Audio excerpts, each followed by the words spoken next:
afternoon. With me, I have Balford Francis, and between Balford and I, we're going to walk through how to go through the process to submit a notice of intent to apply for a Medicare Shared Savings ACO for a 2018 start and go through the process. Between Balford and myself, we've actually been able to successfully submit 8 different ACO applications, so we're very familiar with the process. Balford and I have both run ACO Track 1 ACOs, and Balford has also run a Track 3 ACO and used the SNF 3-day waiver, which we'll be talking about today. So we'll go ahead and start the webinar and then look forward to any questions that you may have. So to start off with an explanation of the notice of intent to apply, each year Medicare opens up the process for new or renewing applicants. And the first step in the process for applying for an ACO or renewing is to fill out and file a notice of intent.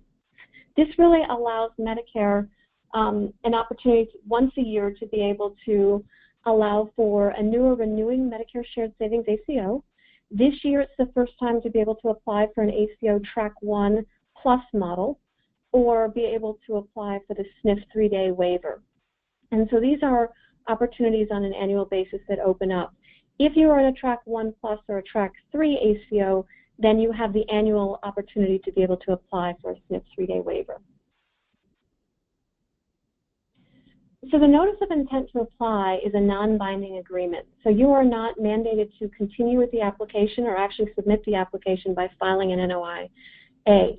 What happens is you and your organization, when you file it, it gives Medicare an indication of how many people are intending to apply so that they have an idea of the maximum number of applications they may receive. This helps them with forecasting resources and understand what the interest is going to be for the following year. So CMS opens up the process on May 1st, so right now we're in the middle of the process, and the deadline for applying for ACOs Track 1, 1 Plus, 2, and 3 is on noon on Wednesday on May 31st this year. The actual process of filing the notice of intent really only takes less than an hour to be able to submit it. The process for actually filing the notice of intent to apply starts with Medicare's website. So you want to be able to go to Medicare's website. You'll see the link at the bottom, and these slides will be sent out. So when you go through the Medicare's website, it gives you the how to apply information, and then on the right-hand side you see there's a notice of intent to apply. That's your guidance document, and that will be able to provide all of the information for how to successfully apply for a 2018 ACO. The process for applying for the notice of intent really goes through the 3 paths. If you're a first-time initial applicant, you could have previously been part of an ACO, but you had a gap year. So this would be somebody who is either following a brand new ACO where that tax ID has not been used or there was a gap year in between. You could be a renewing applicant where you have completed this year, 2017, is completing your 3-year Medicare Shared Savings Agreement or a 1-year Track 1 extension had you applied for that, and you'll be a renewing applicant. Or if you're currently participating in an ACO, then there's also the opportunity to be able to go through the process as well, particularly for the SNF 3-day waiver. Now, as I mentioned at the start, there are 4 different ACO tracks that you can apply for. And looking at the risk of each one, Track 1 is an upside only, so there's no downside risk, no risk of writing a check to Medicare. And Track 1 Plus, Track 2, and Track 3 is a 2-sided risk where there's an upside shared savings opportunity and also a limited downside risk. So that's where it's a limited 2-sided risk. So the first thing to determine is which Medicare Shared Savings program you want to apply for. So when you're doing that, there's a couple considerations to look at. I'm not going to be going through each one of these rows and information because I really want to cover some of the key points in deciding. The first one is really determining whether or not you want to be looking at risk. If your group is not experienced in taking risk, then Track 1 is the best ACO to look to start with because the Track 1 ACO without the downside risk gives you an opportunity in 3 years to really be able to work through the model and be able to kind of fine-tune how you manage your beneficiaries and the objectives of the ACO to be able to be successful in it. The next thing to consider is which track, based upon if you're looking for the preliminary prospective assignment or the prospective assignment. So track 1 and track 2 both have a preliminary prospective assignment. These assignments mean that Medicare looks back historically at the number of visits, the plurality, and the total charges paid for primary care services, and they will forecast who they anticipate to be aligned and assigned from a beneficiary perspective in your ACO for each calendar year. As new beneficiaries come in and see physicians within the ACO, your population can grow, and as beneficiaries move away, switch to Medicare Advantage, pass away, or other things, your Medicare population will decrease. So the original preliminary perspective is a rotating number, and every quarter you're going to get an update, and you will see that there will be a change within that. The prospective assignment is one where the same process is used, but you have a fixed beneficiary assignment throughout the performance year. No new beneficiaries will be added, but the same rules will be used for end-of-year reconciliation, so that if the patient signs up for Medicare Advantage, they will no longer be assignable. Or if the patient, the modeling is done the prior year and it ends October 1st, they use a September 30th cutoff. So if a patient passed away between October 1st and the end of the year, switched health plans or any other reason, they moved out of the country, then they would not be there. So your list can only decrease. So it really depends on a couple things whether or not you want to look at preliminary perspective or prospective assignment. So one of them would be if you expect a large growth in your population, the preliminary perspective is going to be allow you to capture that in a year. Also, if your total population size you anticipate being near the 5,000 minimum, then you may want to be able to stick with a preliminary perspective, which would allow you to grow those numbers. Another point for consideration would be whether or not you are participating in bundled payments as well, because the assignment and the shared savings has a different path that it takes depending on whether or not it's preliminary perspective or prospective assignment. So preliminary perspective would automatically align the beneficiaries and the shared savings with a bundled payment. If you were in a prospective assignment, such as Track 1 Plus or Track 3, then the patient is automatically assigned at the beginning of the year, or the beneficiary, I should say, is automatically assigned at the beginning of the year to the ACO, and therefore it is not going to be able to participate in the bundled payment or the shared savings. So those are two considerations to take. A third one to really consider as well is looking at it from a macro perspective.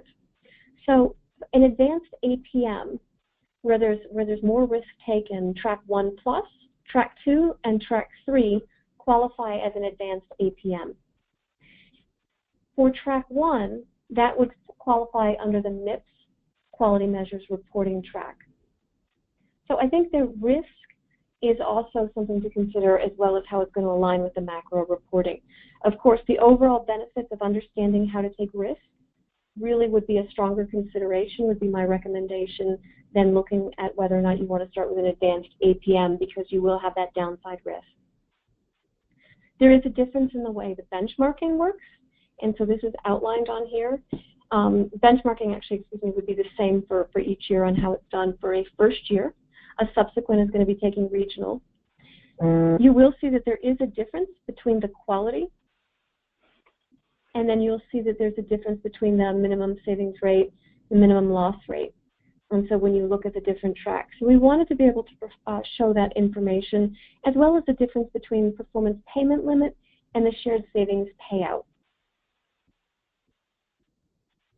So these are some different considerations, but again, really start with understanding what's your experience in taking risk, whether or not you want to be looking at the preliminary perspective or prospective assignment, as to whether or not you expect your population to be growing. I know some groups are very experienced with risk, and they're going with a Track 2 because they have a large Medicare Advantage population in their area, and they know that they're going to have a number of beneficiaries who are going to be signing up for that. So there are different considerations, as well as whether or not you're going to be doing MIPS reporting or qualify as an advanced APM. You will see that the same information applies to data sharing opt-out, and then also with the quarterly reports, you will see the information there too. There's a slight difference between them. We talked about beneficiary attribution, and then there's primary care services waivers as well. So those are some important decisions in really being able to determine which track may benefit you. I'm going to turn it over to Balford Francis to talk now about really the SNF 3-day waiver. Okay, thanks, Sheila. So now you've made the decision as far as what track you want to apply for. I think the 3-day waiver program is really one of the innovative things that CMS has really provided to ACOs to better manage the population. Unfortunately, it's not available to all 4 tracks. It's only available for Track 1 Plus and Track 3. There are a number of things that one should consider as they make the decision based on if you're in Track 1 or Track 3, if you want to move ahead and also apply for the 3-day waiver program for skilled nursing facilities, right?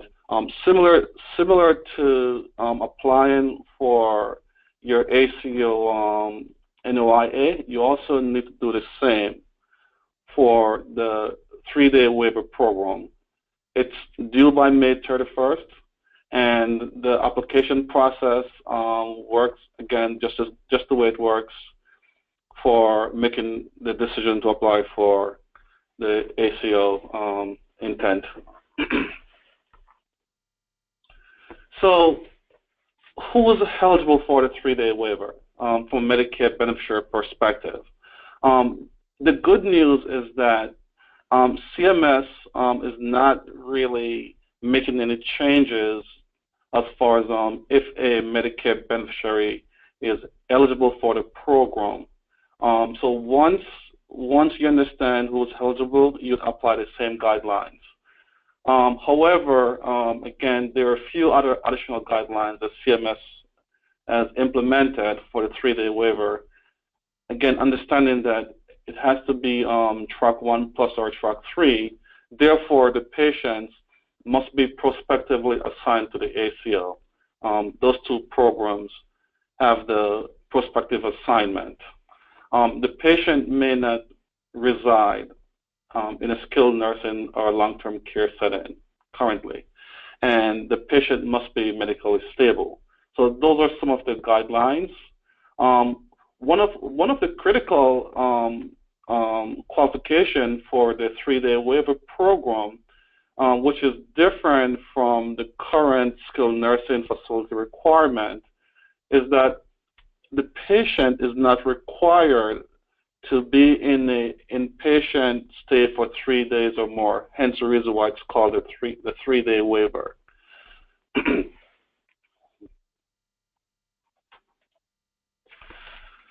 So the next thing is, let's look at what SNF may participate in the program. So a few key things that we need to look at.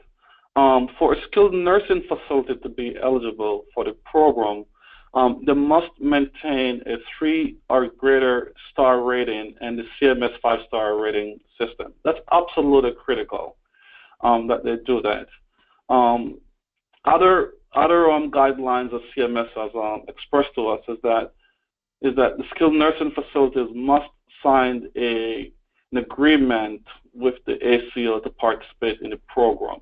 And within that agreement, there are certain express requirements that the skilled nursing facility must agree to comply with in order to be in the program. And in addition to that, the ACO must also have a process in place to monitor the quality and the compliance of the skilled nursing facility as far as being an affiliate in the program.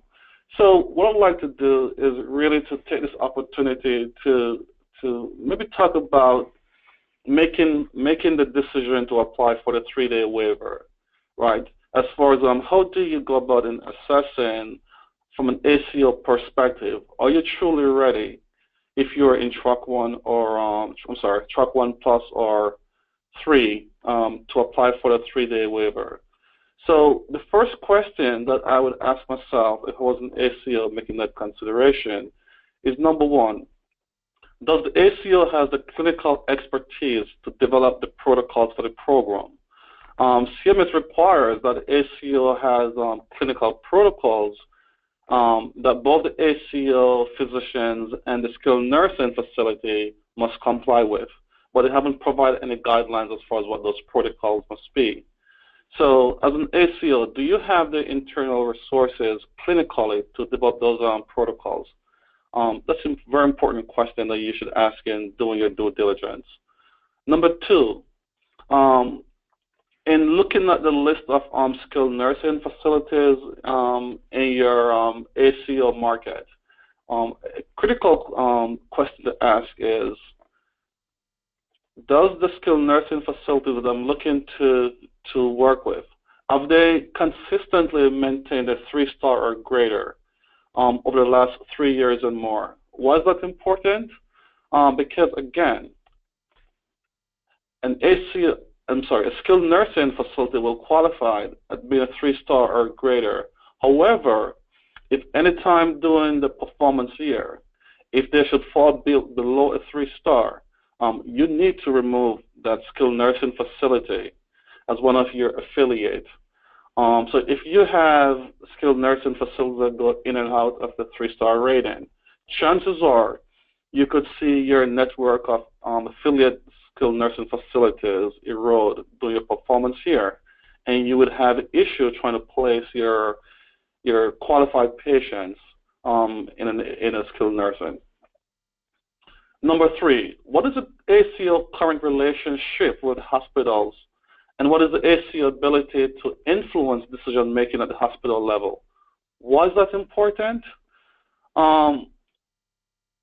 One of the key leverage here for the ACO really is, how do I get the patient out of the hospital even before it becomes an inpatient stay, right?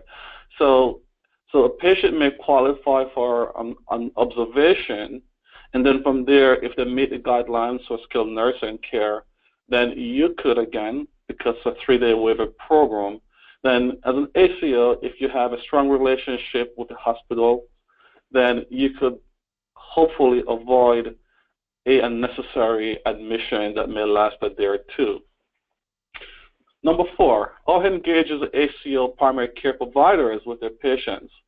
And will those PCP take the time to complete all of the necessary paperwork to facilitate the admission to skilled nursing prior to the hospitalization?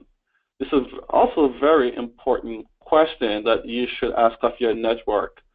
Are they committed to working with the ACO to identify patients that may qualify for skilled nursing, that typically what a doctor may have done is they will have the patient admitted for 3 days or more than to a skilled nursing, because this is part of the requirement. The patient must be admitted for 3 days or more in order to qualify for skilled nursing.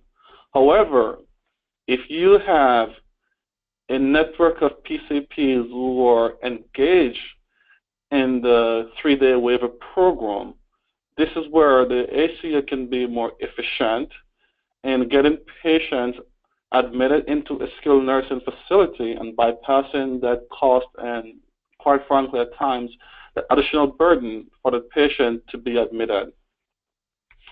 The fifth question is, what is the ACO's relationship with the skilled nursing facilities? And does the ACO have the ability to influence behavioral change within the skilled nursing facility, right? So it's not only having a network of skilled nursing facilities, but it's also being able to influence behaviors. One of the requirements of the skilled nursing facility program is that the primary care provider or the hospitalist, whoever is making that admission using the 3-day waiver, they should upfront identify what they feel should be the length of stay. However, as we all are aware, is that once the patient gets to the skilled nursing facility, they tend to manage the day, right? So it's important that with the relationship and your ability to create behavioral change with your SNF affiliate, that you're able to manage days. Number 6, does the ACO have the resources to continually monitor patients who are admitted to the skilled nursing facilities? Again, I feel this is another important due diligence question, because getting the patient admitted to skilled nursing facility without having the ability to monitor and work with the skilled nursing facility to, again, keep influencing those behavioral changes, you will not get the impact of what you're looking for with the program. And the last question that I would ask is, who is going to monitor CMS's website for all of the skilled nursing star reporting, along with all of the other administrative functions that comes with monitoring this program?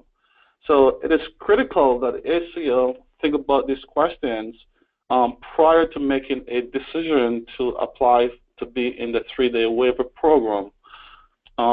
If you can do these things and do them successfully, I think that this 3-day waiver program will be successful, and the ACO will see the results as far as creating a better outcome for the patient and reducing the cost of care.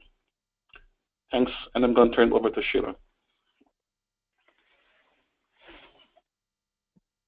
Hey, Balford, we received a question that I just wanted to raise for you that came up during your session.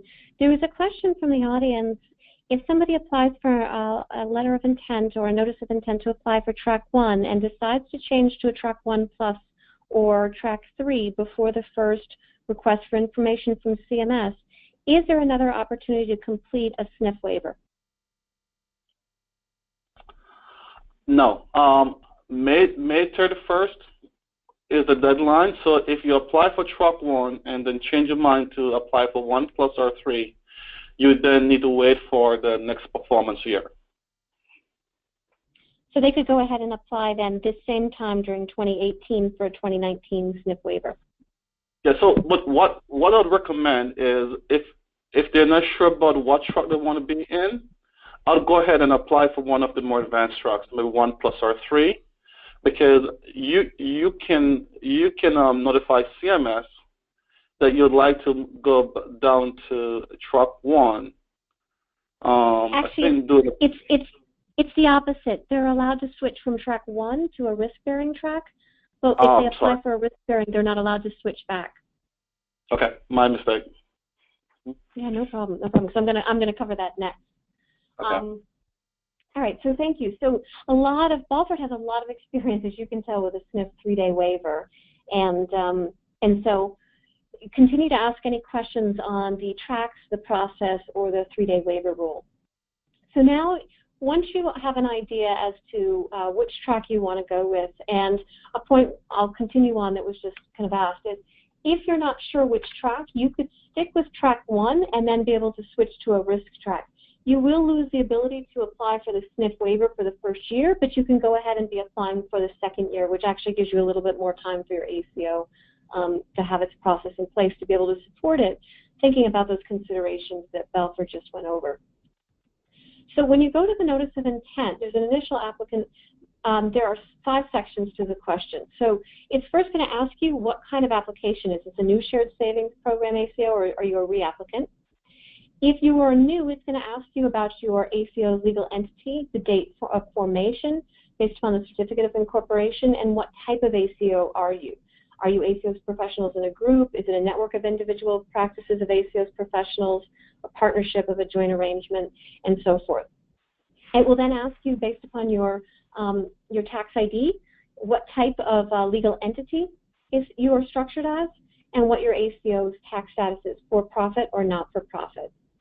You'll then be asked which shared savings program track you're applying for, And then if you apply for Track 1 Plus or Track 3, you're going to be asked about completing this skilled nursing facility 3-day waiver if you want to apply for that. And then you'll be asked for ACO contact information, and there's a primary and a secondary contact. So this way you will be able to receive the communication from Medicare. If you apply for a Track 1 Plus, there's actually 2 steps in doing it. So your notice of intent is going to start with putting in a Track 1 Plus, and then you're going to be filling out a separate application. So you go through your standard Track 1, and then you have additional information to be able to fill out for the Track 1 Plus, because it is actually being run under the Centers for Medicare and Medicaid Innovation Center, so CMMI. Now, when you actually start, there's 2 different ways to go ahead and get started. If you're an existing ACO, you're going to go under the HPMS website. You're going to go ahead and select your ACO. You're going to go to the ACO management page. You're going to select your agreement. And then from there, you're going to have a new option that's going to show up asking you whether or not you want to renew your ACO. If you are filing for a brand new ACO, then you won't have access to be able to perform these steps. So what you're going to do is you're going to go to the website that is on CMS's page, and you will go ahead and start from their website filling out the application, and we'll go through the steps, and you'll be prompted to complete the application online. And those will be the same questions we just reviewed. So a few tips to really cover. You want to make sure you start as early as possible. So you want to allow time to research unexpected questions in case you need to get a copy of the tax certificate or anything else. Really, we don't recommend waiting until the final deadline of Wednesday because there has been experience where CMS's systems have gone down and can go down due to technical problems or due to high volume usage at the time of deadlines. New ACOs should ensure you're applying for CMS user ID as early as possible. If you have questions, you really want to direct them specifically to the Shared Savings Program ACO application mailbox. They're very good about responding. Balford and myself have used it many, many times. If you're unsure which ACO track to file for, as we mentioned, file for Track 1, allowing you time to change. You can go from a non-risk track to a risk track, but you cannot start from a risk track and go to a non-risk track. And then ensure you receive a confirmation within 3 business days. So you will receive an email telling you that your application has been received. Otherwise, you want to make sure you follow up immediately with the Shared Savings mailbox to confirm receipt. So it's always best practice to have a record of your successful submission so that you have that in case you need to follow up with it. That's just a good tip to use for any of the CMS programs. There's a few resources that are available.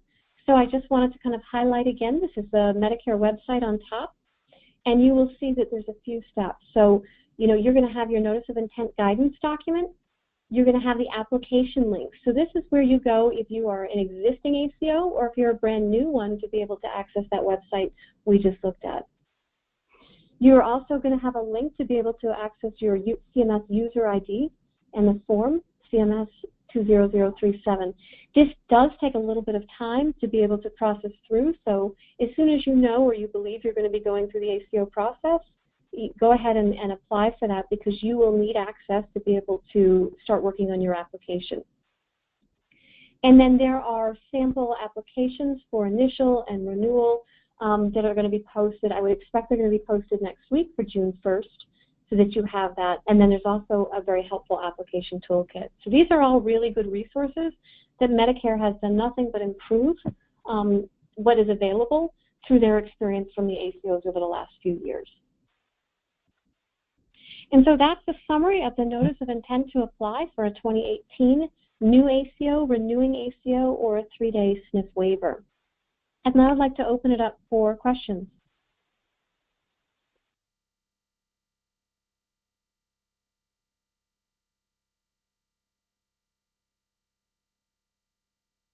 If you wanted to raise your hand, I will unmute you if you have a question.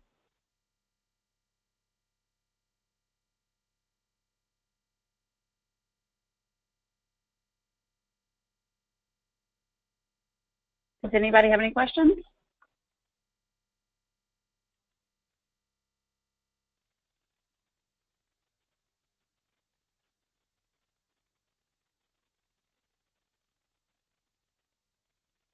Sheila, I don't see anyone raising their hand.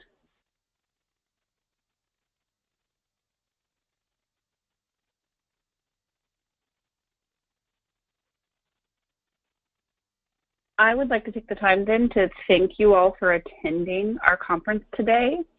As with any webinar, as with any webinar, you think of questions after the fact or something comes up that you think about. If in that case that does happen, you can reach out to myself, Sheila, or Balford via email, and we can better assist you if you do come up with questions. This webinar will also be put up on our website as well. Again, thank you so much. Sheila, Balford, do you have anything to add before we go?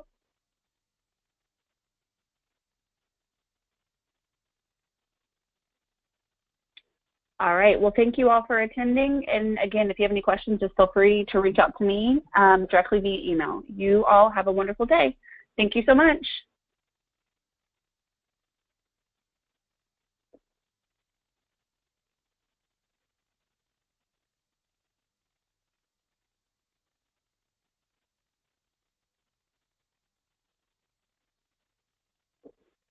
I am muted.